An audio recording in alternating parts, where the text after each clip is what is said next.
Start करिए અને channel પર પહેલી વાર જ આવ્યા હોય તો વિડીયોને લાઈક કરો, શેર કરો, ચેનલને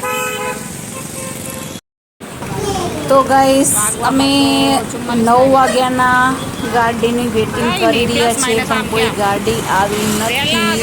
એટલે આખિરકાર અમે ડિસિઝન લીધું કે અંજાર સુધી અમે એક જીપમાં જઈશું. તો જીપમાં એટલે જીપવાળો પણ એવો હતો ગાઈસ કે હરેક કોર્નર ઉપર એ જીપ ઊભી રાખે અને ઊભી રાખી એટલે કાં પાણી પીવા જાય ને કાં ચાય પીવા જાય ને કંટાળી ગયા. પણ આખિરકાર અમે ઓપ્શન કાંઈ નહોતો એટલે અમારે પછી જીપનો ઓપ્શન લેવો પડ્યો હતો.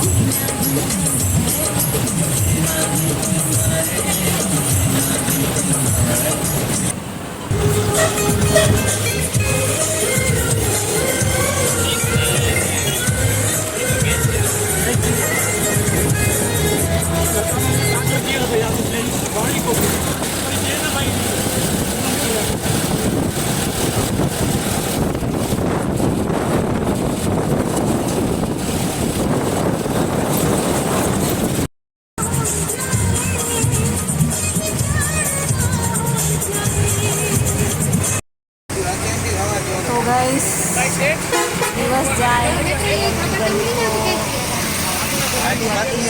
ફાઇનલી અમને અંજારમાંથી અમે જીપમાંથી ઉતરી અને એક મિની બસમાં બેસી ગયા. તો મિની બસમાં તમે નહીં માનો કે એ ભાઈએ એટલા બધા માણસો ભર્યા હતા નહીં, પણ આખિરકાર અમે 9 વાગે નીકળેલા, બપોરના 12 વાગે એક્ઝામ સ્થળ ઉપર પહોંચી ગયા. અને હું શૂટ કરી ના શકી કેમ કે જે સ્ટાફ હતા એ લોકોને મેં રિક્વેસ્ટ બહુ કરી ત્યારે માંડ એન્ટ્રી મળી અને ફાઇનલી એને એક્ઝામ માટે બેસવા દીધી. અને આ તમે જોઈ શકો છો કે વાલીઓ વેટિંગમાં છે. હરેક બાળકની સાથે એના મધર ફાધર આવેલા જ હતા અને બહુ ઉત્સાહથી માણસો અહીંયા રાહ જોઈને બેઠા હતા. કોઈક 7 વાગ્યાથી આવેલા હતા.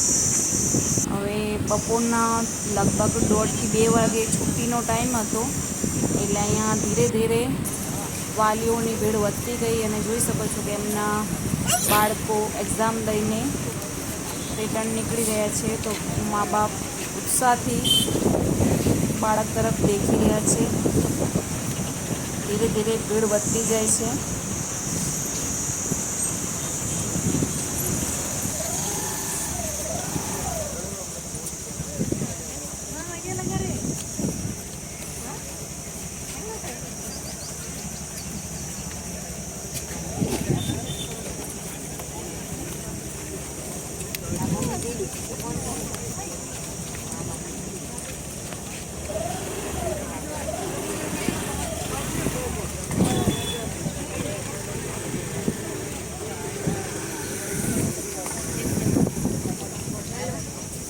થઈ ગયું અને મેડમ બી બહુ સ્વીટલી હતી. અમે એટલું મસ્ત રીતે વાત કરતી હે.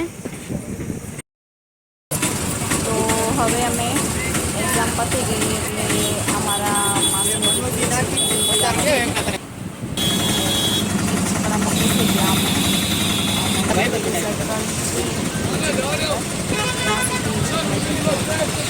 બપોરના થઈ ગયા હતા 12 સવારમાં નાસ્તો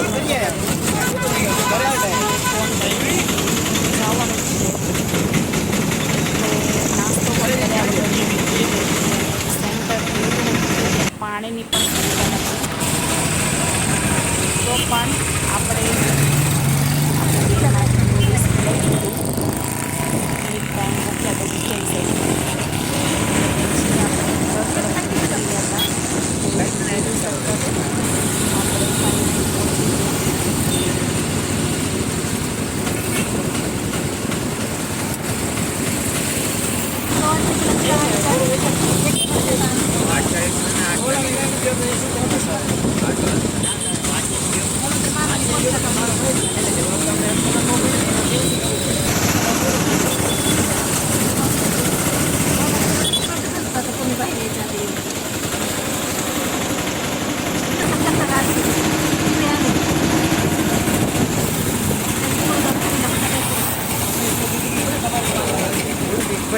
ಆದಿಪುಟ್ಲ ರಾತ್ರಿ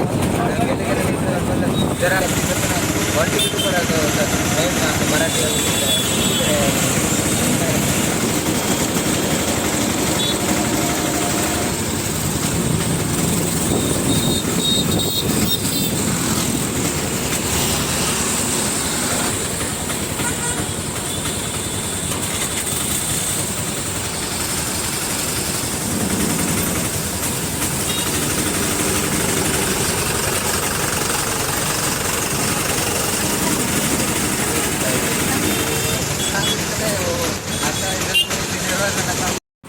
હવે ભૂખ લાગી હતી એટલે ત્યાં પેટ અંદરથી અવાજ કરીને એટલે આપણા તન અને મનમાં બીજું કંઈ જ સોલ્યુશન ના હોય તો આખી ગાઈઝ ત્યાં ગાઈઝ જે સ્ટોક ત્યાં ખાવા પીવું ટિકિટ કાપી ખાઈ અને પછી બસનો વેટ કરતા હતા ત્યાં